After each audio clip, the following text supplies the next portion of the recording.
Camp kind of started on two fronts, really. I have a daughter. In one summer, I just applied for summer camp for her, and I got a phone call about 3 weeks later, and they said, "We're sorry, we don't take medical children at our camp." And I thought, well, I don't have a medical child.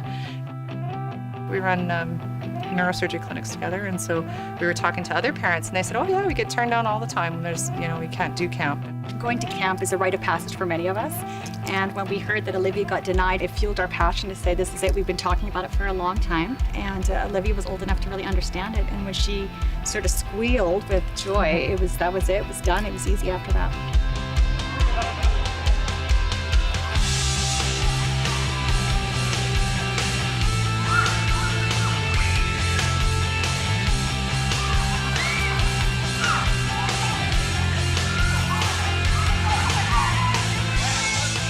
To see them well and just being kids and running around, it's unbelievable. I'm lucky that I get to spend lots of time with them in the hospital, and I love my job because I get to talk to them all the time. And I think there was not one kid at camp last year that I didn't underestimate.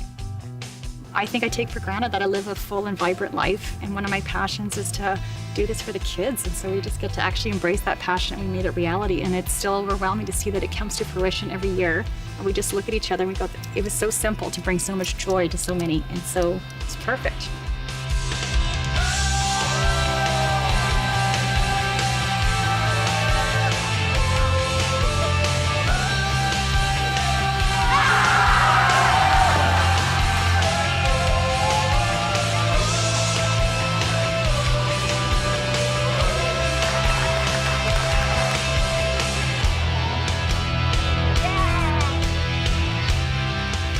It obviously creates an oasis for the children that are ill, who don't have an opportunity sometimes to experience something like this. These children talk about all year they can't wait to Camp Everest next year. So for me, the camp is really twofold. It shows the power of the parents, the power of the community to rally around a cause, and then also the joy and happiness you can see from these children to just experience a simple weekend away in a camp.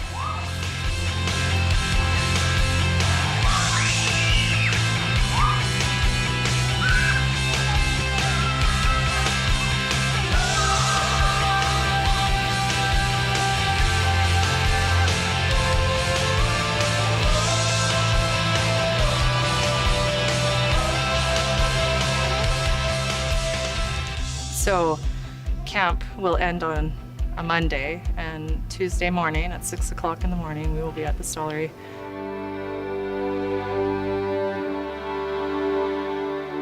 And so I'm trying to be really hopeful and really excited about it, but really it's our 16th operation, and it's just really tiring. So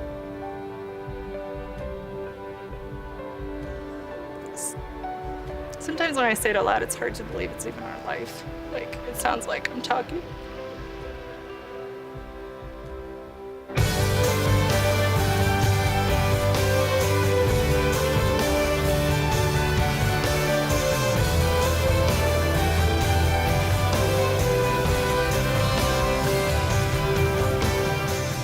It's good for the children to see that they're not alone. They can compare notes, they can draw inspiration from each other.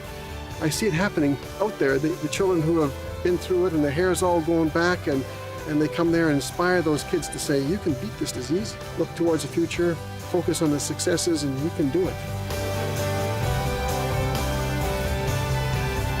We want everyone to have the opportunity to go to camp. They get to spend time with friends, make new friends, do activities they've never done before that maybe they thought they could never do.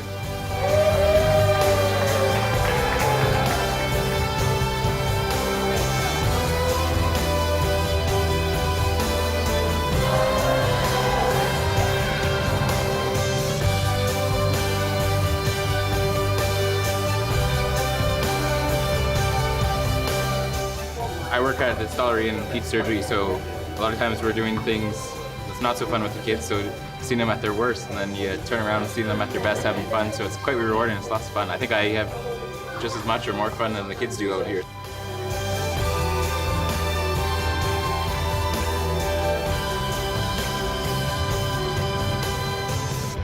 When you go to school, everyone else does not know what you are going through and how hard it really is. here, like all the people that you meet have something in common with what you've had. They've all been through a very similar set of circumstances, and it all culminates here when they get together and they celebrate their triumphs.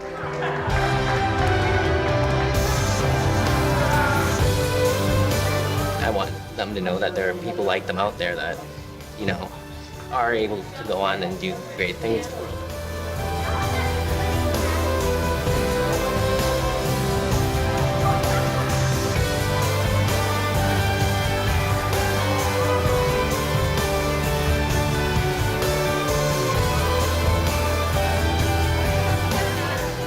I think that the camp is really important to a lot of kids. I think for Olivia, it's changed her life. And that's all I need. So what we hope for the future for her is, I'd love to say a life without pain, but at this point I think I'd take a week without pain and then work her way up from there. I want her to experience this every summer and have the joy that she has here every summer.